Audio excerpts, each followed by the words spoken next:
Abha Calindi with Raw. Our guest with us today is Right Honourable Anna Soubry, Conservative MP for the constituency of Broxtowe in Nottinghamshire.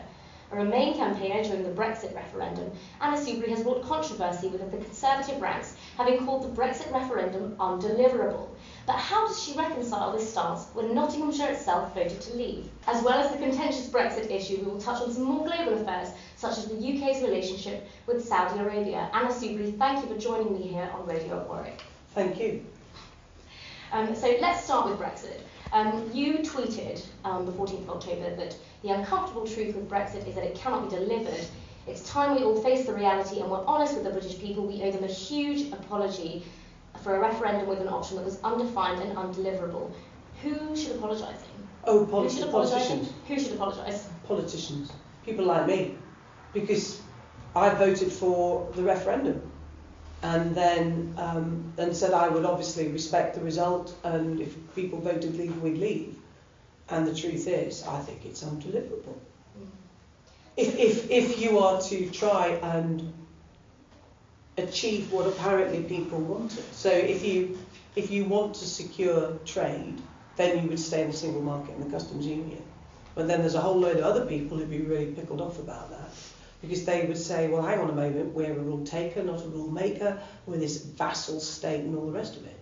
And I personally don't have a problem with it, but these are all the complications of it. And people didn't know it was going to be that complicated. They were told it was going to be easy. They were told we're going to do a trade deal, the easiest deal. And 2.5 years on, we haven't even begun to discuss what our end game is going to be. That's not what people voted for. No, I agree. And so also membership or non-membership is such a huge change. And with hindsight, was it not a mistake to have it not be, for example, a 2/3 majority instead of a 50-50 split, especially now that we know that such a narrow margin can determine extraordinary changes? Look, all sorts of mistakes were made. And there is a very good argument that when you make when you're taking a decision of such monumental consequences, that should you have a higher bar to it. But hey, we are where we are. I mean, I want a people's vote. And then after that, no more referendum, ever. Yes, so you have called for a second referendum. What is the mechanism which needs to be put in order to get from a rejection of Mrs May's plans in Brussels or Westminster to a second referendum? See, I think that if she gets a deal, she may not get a deal. So if she gets a deal, then that would be voted on in Parliament. And I want Parliament to have the opportunity to say that any deal goes to the people for a final say. So that's people's vote. If that was successful, and it's the same mechanism if we got no deal, well, not the same mechanism, if we get no deal, that's got to go to the British people. In that case, then the government is instructed by Parliament to prepare the legislation for a people's vote. So you would then instruct the Electoral Commission. The thing is, it takes time, so it could take 3-4 months. And then in Parliament, we would debate what the questions were going to be. And we would crack on with it, and we'd have to. Is it right to say that she's going to try and sell a deal as a soft Brexit for now to half of the party and an eventual fairyland to the rest? That's a very good way of putting it. It's absolutely conceivable that would happen. I mean, the thing is, she couldn't get Chequers through. No. So what is she going to get through? And there's a lot of talk about the single market and the customs union now actually being our end game, and actually almost, well, in perpetuity as well. Would she get that through the House of Commons? I don't know. I think that vote has sailed, actually. And there was support there, but I think that so many people are so appalled at what's gone on. I think that might be a difficulty. But even if she did get that through, and I would vote for single market and customs union, I still want it to go back to the British people, and I still want Remain there, because there will be people who say, well, if in the single market and the customs union, what's the frigging point of leaving in the first place? Because the best deal we have is the current deal we have with the EU. Well, we were in the EU, exactly. I still want to move away from Brexit a little bit, but just going off of what we were talking about with Theresa May. she is in an impossible position right now. She does have an impossible job. And I just wondered, to what extent do you think that there's a gender dimension in the way that she's sort of attacked by the media and by her fellow Conservative politicians? I mean, do you think that there's a gender dimension there? No, I don't actually.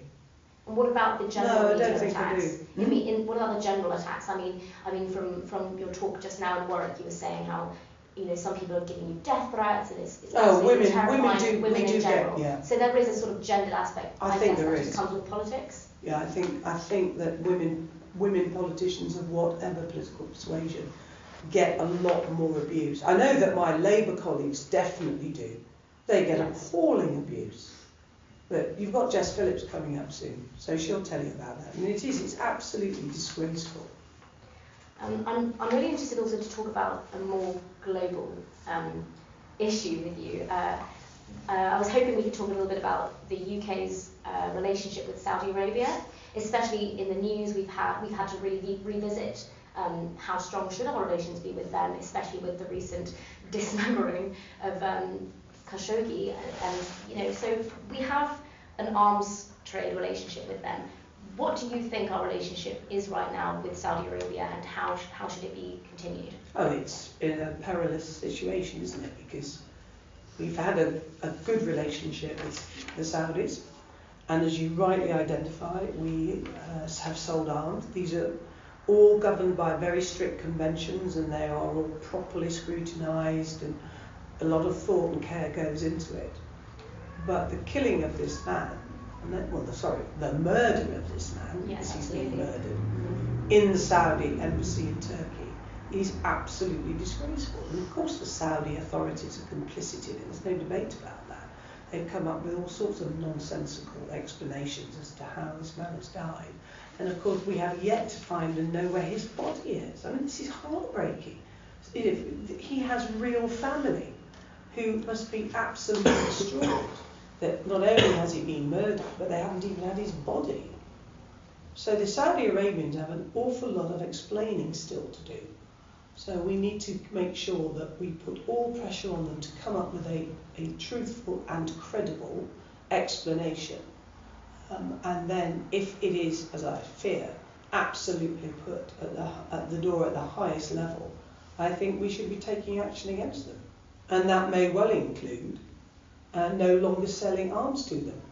But it's the difficulty is the very strong and important role that they play in the important alliance that we need to try and keep some sort of peace in the Middle East. So you're talking about the argument that counter-terrorism is important and cooperation with Riyadh is therefore important. That's what you're saying. Yeah, it's not just counter-terrorism though. Okay. I mean, it's on all sorts of other bits, the relationship with Iran and Iraq and all that. It's that balance that needs, you have to keep friends with people even though you may not like an awful lot of what they are, what they stand for, in order for the greater good in the particular region. So you don't agree with perhaps the idea that the Saudi promotion of an extreme minority form of Islam actually helps to create the threat of terrorism in the first place?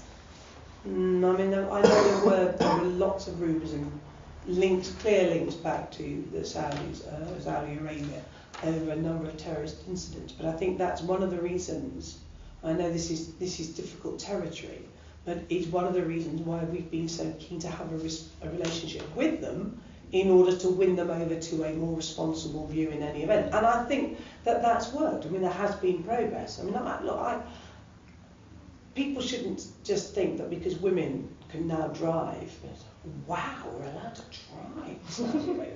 But actually it is a big shift, and there are, of the way that they are moving in the direction of travel. And I went to Saudi Arabia, and I was a health minister. And I actually was quite surprised. I certainly didn't find any. I mean, I wouldn't. I know you say, well, you wouldn't. You were a government minister. Of course you wouldn't. But no, when just you get a feeling about how somebody might be talking to you or addressing you or anything else. I certainly didn't find it a problem. But then all the Saudis I met had all been. They were all highly educated and been educated. Actually, a lot of them in Canada. And some in the United Kingdom. So I thought they were delightful actually. But the regime, and certainly if it's right, which I'm sure it is, that the murder of this man should be absolutely disgraceful. And we should look at it with our allies at whether or not we take sanctions, and that could include arms. And we have established in this conversation that the UK supplies arms to Saudi Arabia. We know that 42% of the arms industry exports generally go to Riyadh, and we also know, according to Amnesty International, that the UK has supplied weaponry used by the Saudi-led coalition to strike targets in Yemen. So Bruce Riedel, he's a senior fellow at the Brookings Institution, he's a former CIA analyst. He's under the impression that the UK has the power to stop the Yemeni crisis. And so, I mean, is the UK helping Saudi Arabia bomb Yemen? No, I think you'll find that actually the whole of the alliance that's been working in Yemen was actually invited in by the Yemen government. So you don't agree that the Royal Saudi Air Force cannot operate without American and British support? That's a quote from Bruce Riedel. Actually, a lot of this was done at the request of the Yemen government. And again, you know, these things are, look, what sort of country do we want to be? Are we going to be a country that completely sits on the sidelines and doesn't get involved? Or are we a country that can exercise its influence and work with allies and form new alliances to improve peace throughout the whole of the world? And I don't want us to be some sort of little Englander. I do actually want us to be absolutely up there on the world stage. One of the reasons I don't want us to leave the European Union. But I do want us up there on the world stage, and we have a part to play. But in doing that, you often have to make some really tough and difficult decisions. But no, I hear absolutely those arguments, and to be truthful, they don't sit happily with me. But then I used to be a defence minister. I also know that the sale of weapons is hugely important, not just for our own arms industry and real people in real jobs, but is part of that relationship that is moving an important ally into the right place. So we're talking about little England and a big England, and I think I'm going to finish up here with this final question. So on that note, do you think that Britain has a post-imperial desire to retain its status as a military and strategic power in the world? God, I don't think we are. I don't think we are. I think that's one of... See, if I may say, this is what some of the more extremes of the Brexit arguments say. I mean, people genuinely say, and some of them are my colleagues in the House of Commons, well, you know, we won the Second World War. We could tough this out. We can do it. That, you know, the British bulldog. I mean, it's not because we didn't win the Second World War, actually. We won it with a whole bunch of other people. I think the Americans were quite important. The Canadians, the Australians, and all these other people. The Indians who served and died, as they did in the First World War as well as the Second World War. So this sort of British bulldog baloney is really scary, and it does worry me. It's part of that ludicrous populist right-wing nationalist Trumpism ghastliness that's engulfing almost, it feels at times, the entire planet, and it's got to be stopped and it's got to be resisted, and when it raises its head it's got to be argued against. No, I completely agree with that, I have to say, and I think the rise of populism is actually a terrifying feature. Do you see a bright future? I actually think what will happen, I think there's a good chance we will leave the European Union, despite all our efforts. I think the people have not changed their minds in sufficient number. And then it'll be your generation that will take us back in, but we will never have as good a deal as we currently enjoy. And I'm hoping that your generation, which is pretty, obviously my daughters are 27 and 28, that, you know, they will not have a world that unfortunately is in the state that it is at the moment. You will have a better world. But that also means you all have to get stuck in, Farwell. Well, thank you very much. That was really interesting. Thank you. Thank you.